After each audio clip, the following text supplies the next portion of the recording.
Hi sir, నా పేరు Venkat NTV sir. Yes sir. First మిమ్మల్ని అడుగుతాను సార్. అంటే ఈ సినిమా మొత్తం కూడా అంటే క్యాస్ట్ గురించి చెప్పారు మీరు కొంత. యాక్చువల్గా చెప్పాలంటే మెగా ఫ్యామిలీ కానీ అల్లు ఫ్యామిలీ కానీ క్యాస్ట్ కానీ లేదు. ఎందుకంటే చరణ్ గారు ఇంటర్ కాస్టే, అల్లు అర్జున్ గారు ఇంటర్ కాస్టే. సో మరి ఈ క్యాస్ట్ ఈజ్ ఎక్కడ వచ్చింది అనేసి ఇలా మొత్తం క్లైమ్ మొత్తం చూపించారు, హీరోయిన్తో చెప్పించారు అంత ఫీలింగ్. సార్ ఇప్పుడు లేదు అనేది మాత్రం నేను ఒప్పుకోను. అది నేను బోల్డ్ స్టేట్మెంట్. అది అసలు 100% లేదు అనేది నేను చాలా ఇక్కడ ఏదో కూర్చుని స్టేజ్ మీద నుంచి చాలా డిప్లొమాటిక్గా మాట్లాడాలి కాబట్టి అవునండి ఏదో సినిమా గురించి తీసాననే మాటలైతే నేను మాట్లాడను. అది ఎంత డీప్ రూటెడ్గా ఉంది, జనాలు దాని నుంచి ఎలా బిహేవ్ చేస్తారు ఏంటి అనేది అన్నీ తెలిసిన మనిషిని. ఎందుకంటే నేను ఎక్కడో ఫిలిం నగర్లో కూర్చొని సినిమాలు తీయట్లేదు. నేను వీక్కి 4 రోజులే ఫిలిం నగర్లో ఉంటాను, 2 రోజులు పాలకొల్లో ఉంటాను. సో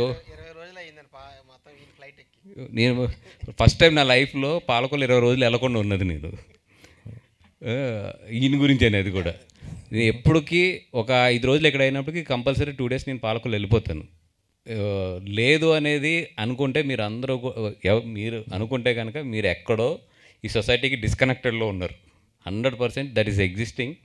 ఏదైతే నేను కథ చెప్పానో దానికి స్టిక్ అయి ఉంటాను. ఓకే. రిలీజ్ ముందు ఈవెంట్ ఒకటి పిఠాపురంలో చేశారు, మొత్తం కూడా బాగుంది. మరి సక్సెస్ మీట్ కానీ అంటే మీరు పవన్ గారికి చాలా మంచి క్లోజ్ కాబట్టి మీరు అడిగితే ఆయన వచ్చే అవకాశం ఉంటుంది సినిమా. ఎందుకంటే మీరు అంటున్నారు దీన్ని కొద్దిగా జాకీ పెట్టి లేపాలి అన్న ఇప్పుడు అంటున్నారు కాబట్టి పవన్ గారు లాంటి వాళ్ళు సపోర్ట్ అంటే ఆల్రెడీ బన్నీ గారు ఒక ట్వీట్ చేయటము బాగానే అయింది. అంటే ఈ సక్సెస్ మీట్ ఏమండి, వాళ్ళున్న స్టేజ్కి వాళ్ళ బ్లెస్సింగ్స్ ఉంటే చాలు. నేను వెళ్ళినప్పుడు ఎలా ఉంది సినిమా అనిపిస్తే మాకు అది చాలు. అది అంతే తప్పితే ఆయన్ని నాకు తెలుసు ఒక హీరో ఒక ఫంక్షన్కి రావాలన్నా లేదంటే ఒక బయటికి రావాలన్నా వాళ్ళకి ఎంత కష్టం ఉంటుందని నాకు తెలుసు.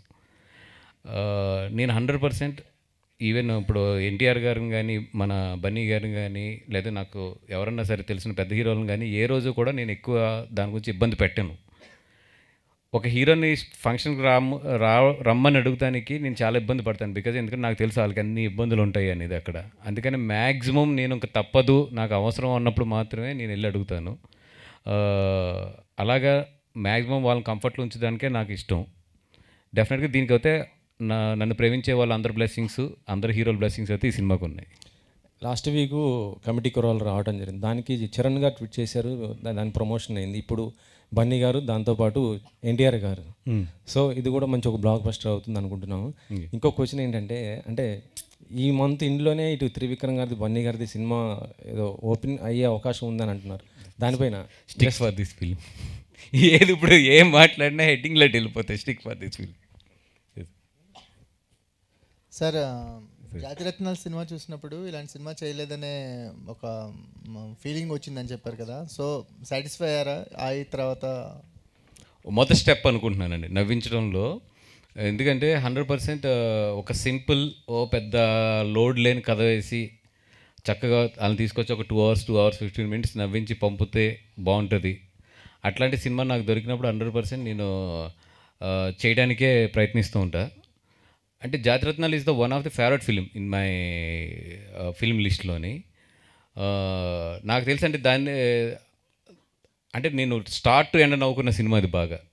అది ఎప్పటికీ కూడా నా లైఫ్లో నిలిచిపోయి నాకు ఒక నేర్పిన సినిమా అది.